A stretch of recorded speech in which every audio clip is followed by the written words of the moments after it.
Basements are supposed to be storage spaces, or maybe a place for laundry, a spare bed, or your dad's dusty collection of power tools.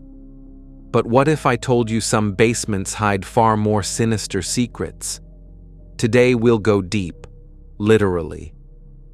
These are 4 disturbing true stories of basements that turned into real-life horror scenes. Viewer discretion is advised. In Bagley, Iowa, the Lestina family was just days away from putting their house on the market in October 2019. That's when they went downstairs and found what can only be described as a scene straight out of a horror movie. Their basement floor was coated in a thick, reddish-black liquid. But this wasn't paint, and it definitely wasn't sewage. It was blood, lots of it. 5 inches deep in places, the fluid was a gruesome blend of animal blood, tissue, fat, and bones. The source? The meat locker next door. The local meat processing business, Dahl's Custom Meat Locker, had a faulty drain. And during a routine slaughtering operation, all of the animal waste got rerouted directly into the Lestina family's basement. Imagine waking up to find blood seeping into your home through the foundation. The smell was unbearable. It took the family weeks to clean and sanitize the space, but that wasn't even the worst part. Local officials told them they weren't liable to help because the meat locker was operating legally. The Lestinas were left with the damage, the bills, and the trauma. You might think this could never happen to you, but it did. And in broad daylight. In 2011, Philadelphia police were called to a small apartment building on suspicion of tenant abuse. What they found in the basement was beyond anything they expected. 4 mentally disabled adults chained in a dark, filthy room. Some were malnourished. One had open sores. There was no plumbing, no beds, just buckets and old blankets.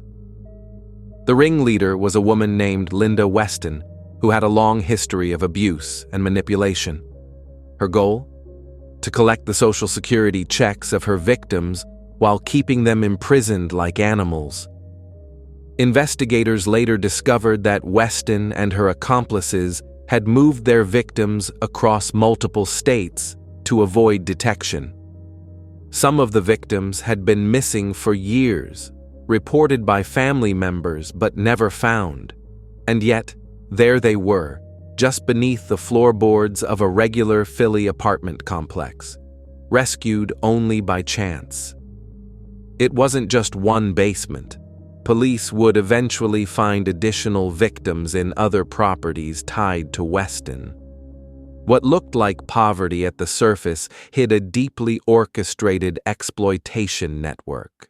Victoria Vale thought she knew her house, but she didn't know about what was underneath it. While investigating a strange mildew smell in 2023, she pulled up a section of old plywood in the basement. That's when she found a narrow tunnel carved into the dirt. Armed with only her phone flashlight, she crawled in. The air was cold and damp. The tunnel led to a small room carved directly into the foundation, containing old stained blankets, empty food wrappers, and a cracked child's toy. It was like someone had been living down there, or worse, hiding.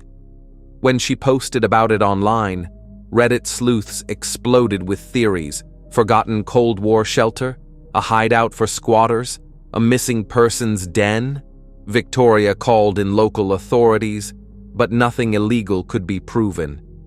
They sealed off the entrance, but Victoria never quite shook the feeling that someone, or something, had once crawled through that narrow space.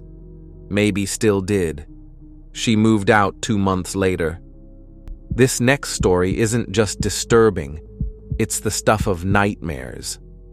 In 2008, Austrian police uncovered a secret basement dungeon beneath an ordinary home in Amstetten.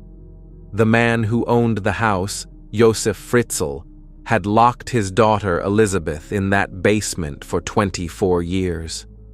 He had built the cellar himself, soundproof, windowless, and sealed with an electronic code.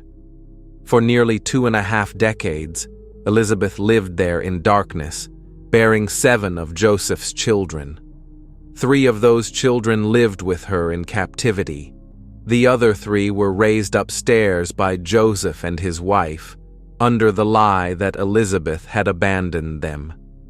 It was only when one of the basement-born children fell seriously ill and needed hospital treatment that the truth finally surfaced.